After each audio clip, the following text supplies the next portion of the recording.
Okay, let's play a little game. I want you to picture a scenario. Mm. It's, say, 2 p.m. on a Tuesday. You are just dragging. You know the feeling. Oh, I know it well. You didn't sleep well. Your inbox is a disaster, and your brain just feels like it's packed with cotton wool. So you walk into a convenience store because you need a fix. You need some caffeine. The universal fuel of the modern workforce. Right. Exactly. So you go over to the cooler, and you see two actions. On the top shelf, right at eye level, under those bright lights, is the premium energy drink. Let's call it Thunderbolt. Okay. You know the type. Silver can, sleek lettering, promises to give you wings or, I don't know, laser focus. It costs $3. Standard price point for a premium brand, yeah. But then you look down in the discount bin, or maybe it's just on the bottom shelf gathering a little dust. There's a generic brand. Let's call it Spark Fizz. Spark Fizz, I like It's it. got a big sticker on it, 50% off. It's $1.50. Okay. Now, here's the kicker. You pick up both cans. You're a savvy consumer, so you turn them around, you read the label. Right. Doing my due diligence. The ingredients are identical. Same amount of caffeine to the milligram, same taurine, same sugar. Chemically, these two cans are identical twins. Mm-hmm. But be honest with me, and be honest with yourself listening to this. Which one do you assume is going to work better? Which one is going to wake you up? Oh, the expensive one. Without a doubt. Not even a question. But why? You know they're the same. You literally just read the label. Rationally, I know they're the same liquid. The actual molecule of caffeine doesn't, change its shape just because of a price sticker on an aluminum can. Right. But instinctively, my brain is screaming that cheap equals broken. If it's in the discount bin, there must be something wrong with it. It's the reject pile. And here's where it gets really interesting and honestly a little bit frightening. Mm-hmm. If you buy that discounted version, studies suggest you will actually feel less energized. Wow. You might even perform worse on mental tasks.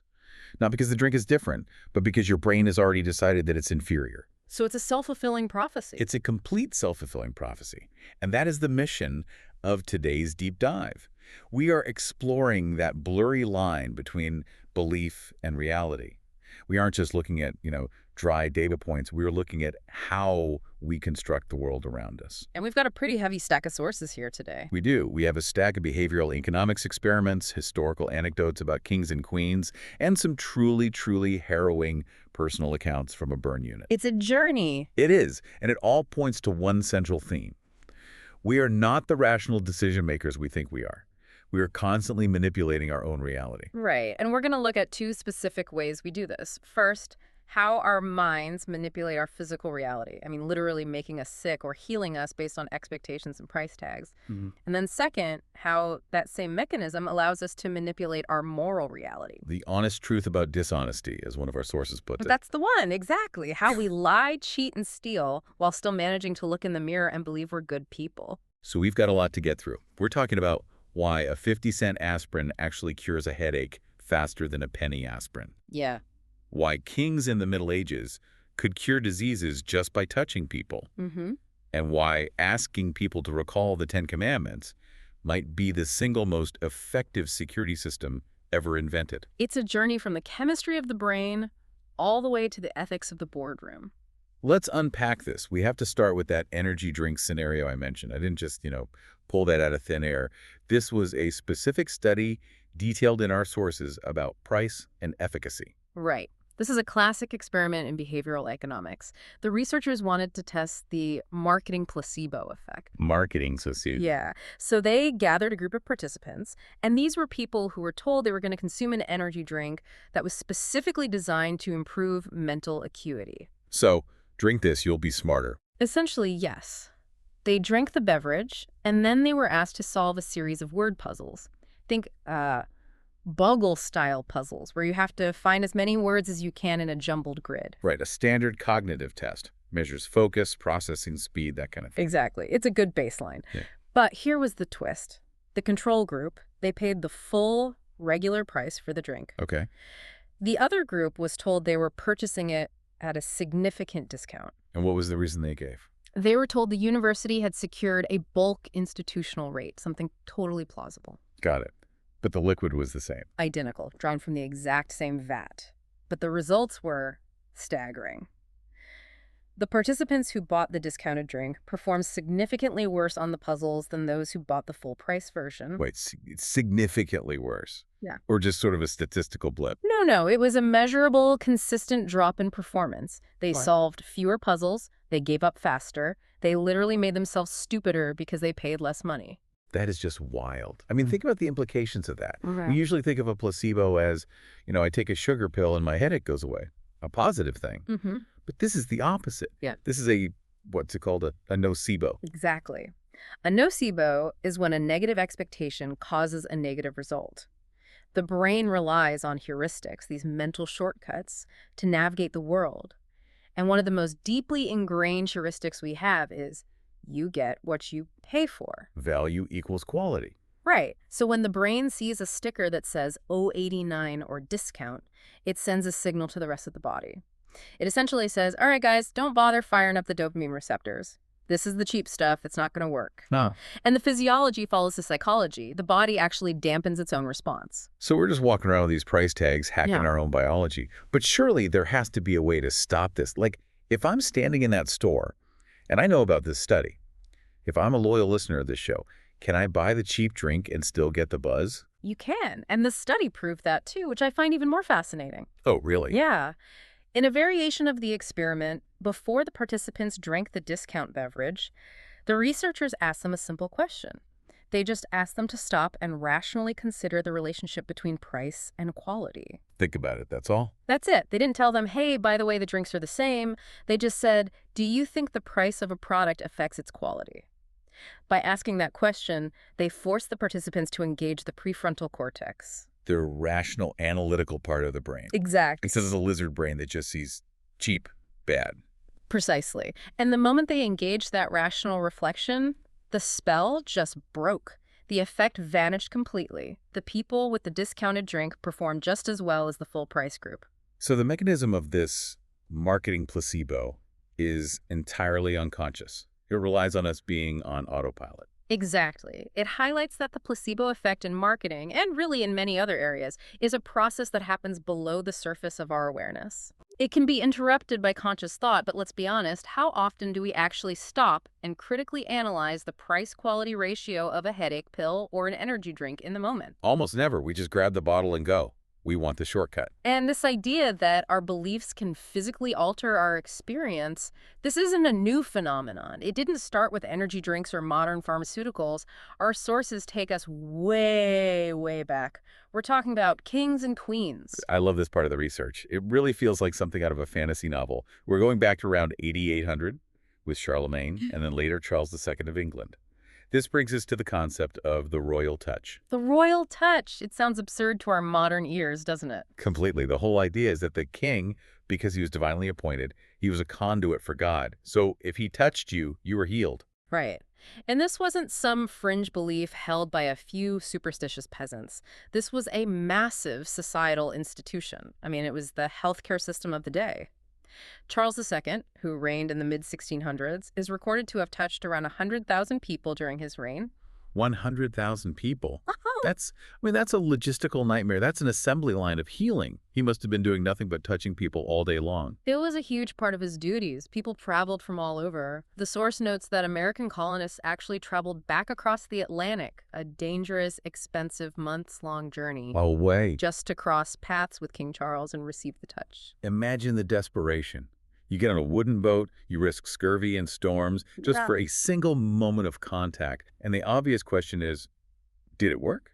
Or was this just mass delusion? Well, the source argues that, in a sense, yes, it did work. If it never worked, the practice would have withered away. You can't sustain a medical practice for centuries if the success rate is absolutely zero. But surely the king didn't have, magical fingers. Yeah. He wasn't radiating gamma rays or something. No, but he had the ultimate placebo authority. To understand why it worked, we have to look at the specific disease they were mainly treating. It was called scrofula. Great name. Sounds pleasant. It's not. It's a form of tuberculosis that affects the lymph nodes in the neck. It causes these massive swelling abscesses. It's disfiguring, it's painful, and it's socially isolating. People thought you looked like a monster. Okay, so you have this horrible infection. But here's the key. Scrofula is a disease where the immune system plays a huge role. It can go into remission. And we know now, through the field of psychoneuroimmunology, that stress is an absolute killer for the immune system. Right. Stress releases cortisol, which suppresses the immune response. Precisely. Now imagine the life of a scrofula victim in the 1600s. Look. You're an outcast. You're in constant pain. You are stressed constantly. Your immune system is completely suppressed. And then you go to the king. You make the pilgrimage. You build up this massive expectation. You're surrounded by all the pomp and circumstance of the royal court. You kneel before the man who you truly believe is God's representative on earth. He touches you. He often gives you a gold coin. The souvenir. They called it the touch piece. And in that moment, what happens to your stress? It vanishes. You feel saved. You feel chosen. The cortisol drops. Dopamine and oxytocin flood your system. The belief that I am healed effectively releases the brakes on your immune system. Your own body mounts a counterattack on the bacteria, and often the scrofula would go into remission. The mind convinced the immune system to kick into high gear. That's exactly it. Shakespeare even wrote about it in Macbeth. He calls it the healing benediction. He describes strangely visited people, all sworn and ulcerous, being cured by holy prayers. It was just a known fact of life. It's amazing to think that the royal touch only really ended in the 1820s. I mean, that's not that long ago. No. And the source cheekily suggests it only ended because monarchs were no longer seen as heaven sent, and perhaps because new, improved Egyptian mummy ointments became the trendy new cure. So we just replaced one placebo with another, which, of course, brings us to the modern day. We like to laugh at the peasants lining up for the king, but are we really any different?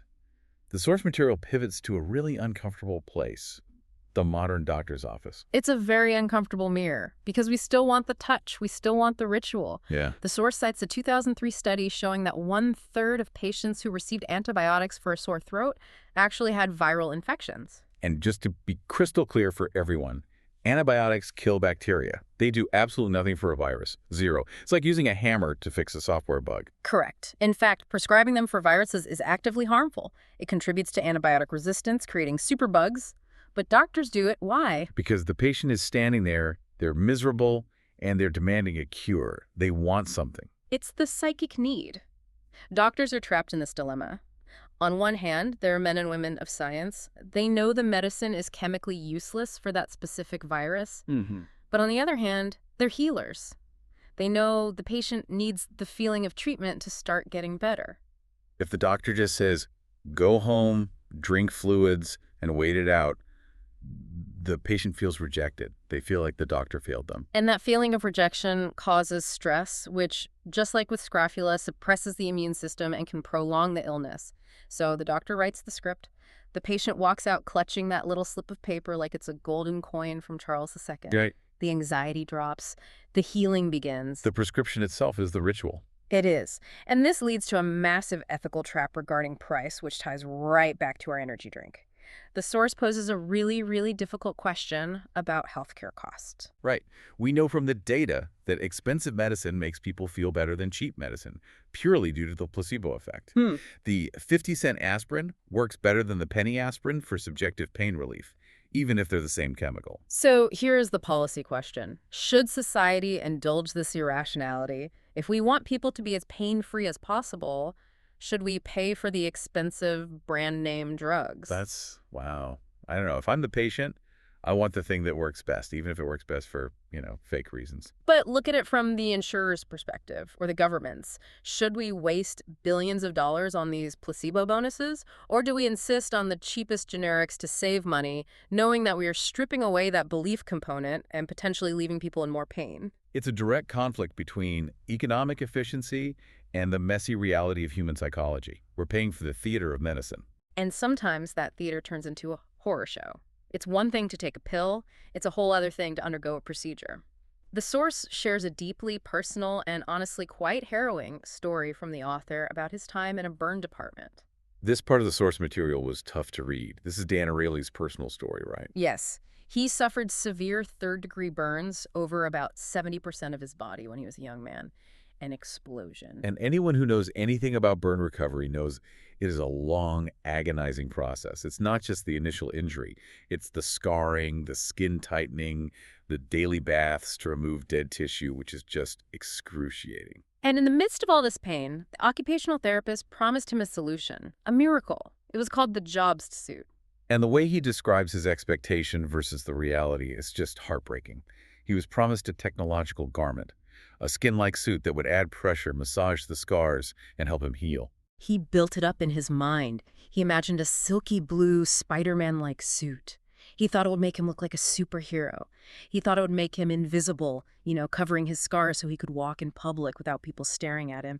The expectation created a massive amount of hope. And hope is a powerful drug. It is.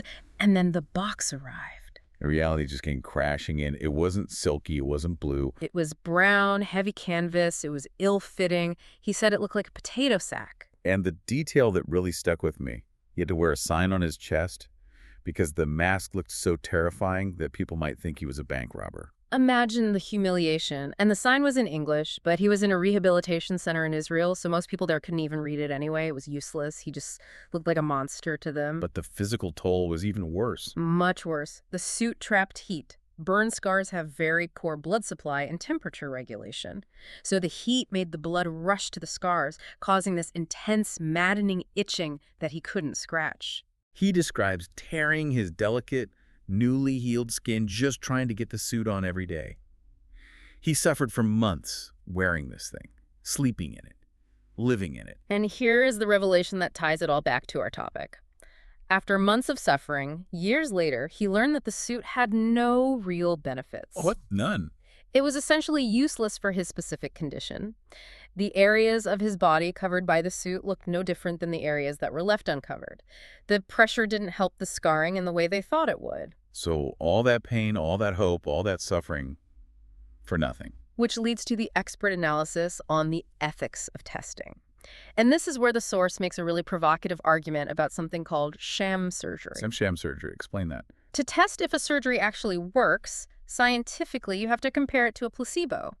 But you can't give someone a sugar pill for a knee surgery. Right. So you have to perform a sham surgery. You take a control group of patients, you sedate them, you cut them open, and you do nothing. You maybe move some tissue around and then you sew them back up. That sounds incredibly unethical. I mean, you're cutting someone open, exposing them to infection risk and anesthesia risk for no reason at all. That is the standard reaction. It seems morally wrong. But the author argues the exact opposite. He argues that the greater evil is not doing these tests. Because if you don't test, you end up with the job suit situation. Precisely. Without rigorous testing comparing the job suit to a sham placebo suit, thousands of patients, like the author, act as guinea pigs anyway. They suffer through painful, expensive, and useless treatments for years because the medical community just assumes they work based on theory, not on proof. That is a powerful perspective. The cost of not testing is infinite suffering based on false hope. It really makes you question how many procedures we do today just because we've always done them, not because they are proven to work better than a placebo. It suggests that our medical reality is constructed as much by belief as by biology. But here is the pivot point for our deep dive. If our minds can manipulate physical reality, making us stupider with cheap drinks, or healing scrofula with a touch, or enduring useless pain because we believe in the cure, what do they do to our moral reality? And this is the second half of our mission. We're moving from the price of placebos to the price of integrity. The source material transitions to a section called The Context of Our Character. And it starts with a really stark look at crime statistics. We tend to have a very Hollywood view of crime. When I say criminal, who do you picture? I picture a guy in a ski mask holding up a liquor store. Or maybe a bank robber like in the movies. Right, the predator, the bad guy. The source breaks down the numbers. In the year referenced, the total cost of all street robberies in the U.S. was about $525 million. The average loss was about $1,300 per robbery. Okay, $500 million. That's a lot of money. Keep that number in your head, $525 million. Now let's look at white-collar or workplace crime, employee theft, and fraud. Okay, what's that number? The estimate, $600 billion. Wait, 600 billion with the B. With a B. Whoa, that is orders of magnitude larger. It's not even in the same universe. Street crime is a drop in the bucket compared to people just stealing from their employers. And that's not all of it. Not even close. The source lists other forms of this honest fraud. $24 billion in bogus insurance claims. $350 billion in unpaid taxes, the so-called tax gap.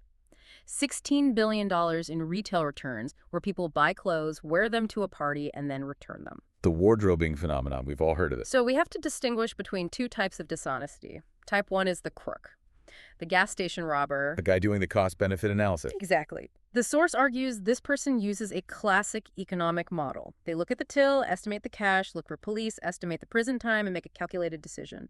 Is it worth it?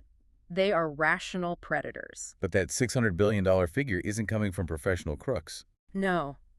That brings us to type 2, the honest person. This is the person who borrows a pen from the office and never brings it back. The person who takes an extra soda from the company fridge. The person who expenses a dinner with Aunt Enid and calls it a client meeting. I think we all squirmed a little bit reading that list. We've all been there. Oh, it's just a pen. It's just a few dollars. The company won't even miss it. So the question is, how prevalent is this type 2 dishonesty? And do these honest people act like the crook? Do they weigh the risks, or is there something else happening entirely? To find out, the researchers went to the one place where they could find the future leaders of the business world. Harvard Business School. The perfect setting. You have the creme de la creme, high achievers, very competitive. The setup was a trivia test. 50 multiple choice questions. General knowledge stuff like, what is the longest river? Or who won the Nobel Prize in Physics in 1920? They had 15 minutes. And the incentive was simple. 10 cents for every correct answer. Not a huge amount of money, but, enough to make it interesting. Enough to buy a coffee back then. Right. Now, let's walk through the 4 groups, because the progression here is just brilliant. Group 1 was the control. They took the test, handed it to the proctor graded it, and paid them. No chance to cheat. And they scored, on average, 32.6 out of 50. So that's our baseline for, how smart the people in this room are. Right, our baseline honesty. Then comes group 2, the self-check. These students transferred their answers to a bubble sheet, but the bubble sheet already had the correct answers marked in gray. Ooh, so they could see immediately if they got it wrong. Exactly. Yep. I could easily just mark the correct bubble even if they knew they'd gotten the wrong answer originally. Then they counted their own score and told the proctor how much they earned. And the score went up. It did. The average score jumped to 36.2. So from 32.6 to 36.2, they cheated. But wait a minute, they didn't cheat a lot. They didn't claim 50 out of 50. That is the key finding. They cheated by about 4 questions. But wait, it gets deeper. Group 3 was the shredding condition. They had the pre-marked answers, but they were also told to shred their original worksheet. They only handed the bubble sheet to the proctor. So the evidence is destroyed. Much less risk of getting caught. And the score? 35.9, basically the exact same as Group 2. Okay, so making it safer didn't increase the cheating at all. That's weird. Now for Group 4, this is the perfect crime.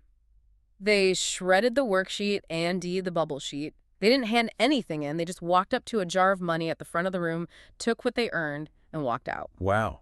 So a total honor system. Zero risk. No one checks anything. They could have taken the whole jar. They could have claimed 50 correct answers and taken $5. And the result? Don't tell me it's the same. 36.1.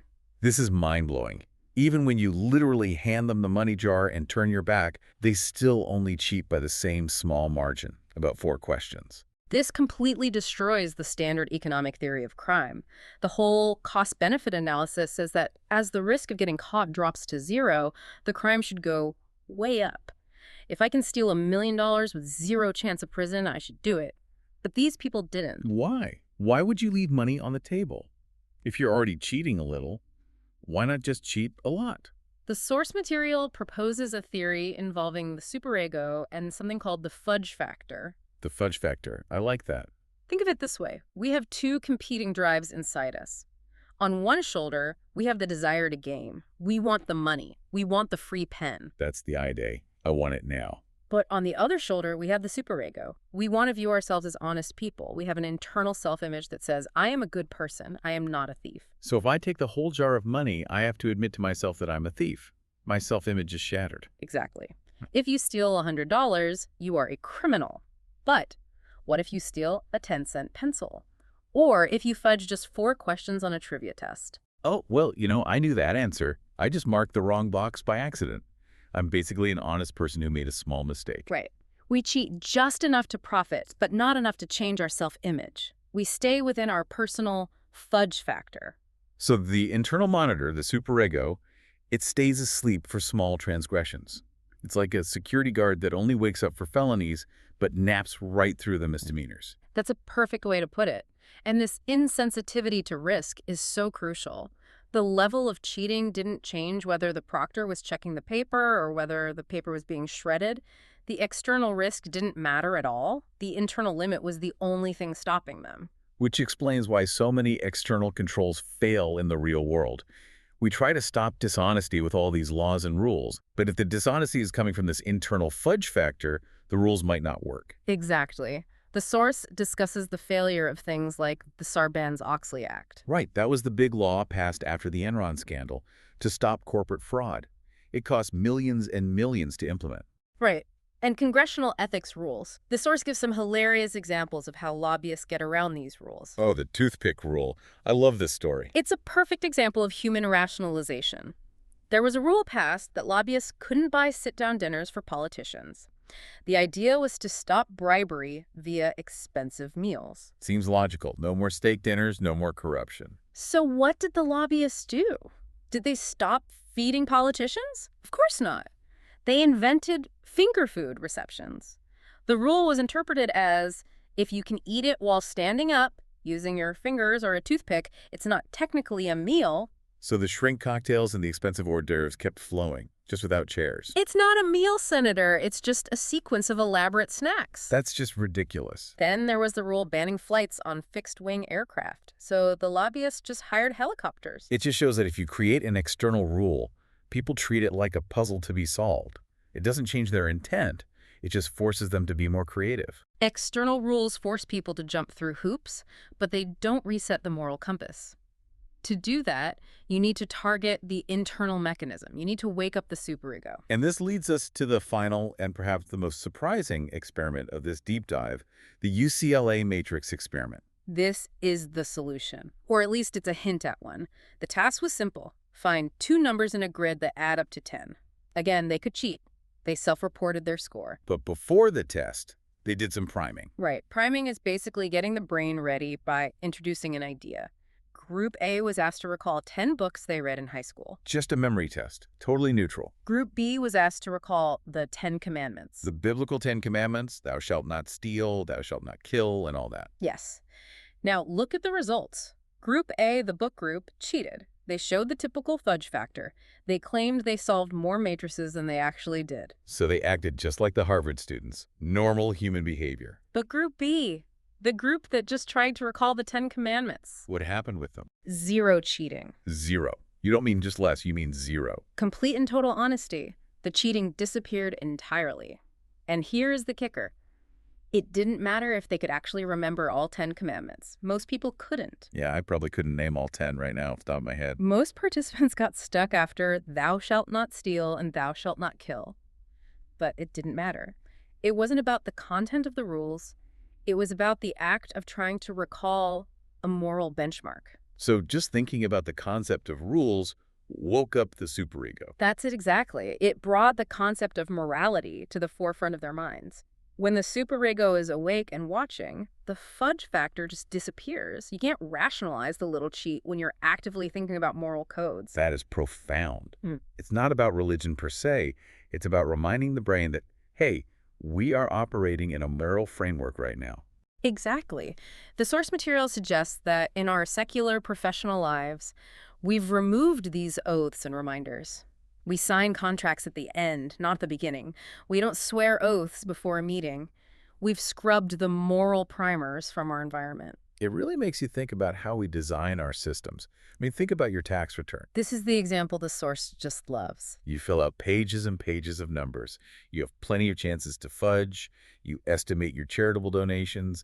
You maybe forget to declare that one freelance gig. You rationalize. And then at the very, very end, you sign your name saying, this is true. The science suggests that is completely backward. By the time you sign, the damage is done. You've already lied. So if we just move the signature... If you signed your name at the top of the form, if you made the moral pledge before you faced the temptation, you might see that tax gap disappear overnight. It's such a simple change, but it goes against how we think. We think the signature is a verification, but really it should be a primer. It raises the question, where else in our lives could we use a moral primer? before a business negotiation, before a student takes an exam.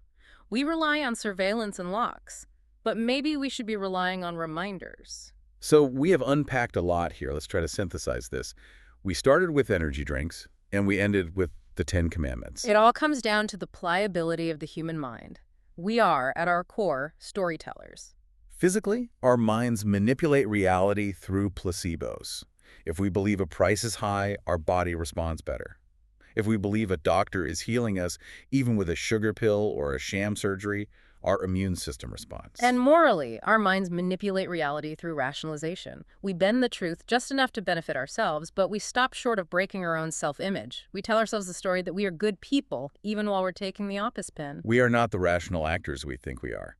We're susceptible to the price of aspirin and the fudge factor in our own integrity. The takeaway for me is really awareness. We just need to catch ourselves in the act. The source material leaves us with a really provocative thought for the future. If recalling the Ten Commandments stops cheating completely, maybe we need to bring oaths back into professional life. Not necessarily religious ones, but something that forces us to pause and reflect before we act. It's about interrupting the autopilot. Whether it's pausing to ask, is this energy drink actually better? Or pausing to ask, is this expense report actually accurate? The pause is where the truth lives. Something to think about the next time you're staring at a stack of office pens and thinking, you know, I could really use one of these. Or the next time you're deciding between the generic aspirin and the brand name, ask yourself, what am I really paying for? The chemical or the story? That's it for this deep dive. We hope you look at your own fudge factor a little differently today. Stay curious and stay honest. See you next time.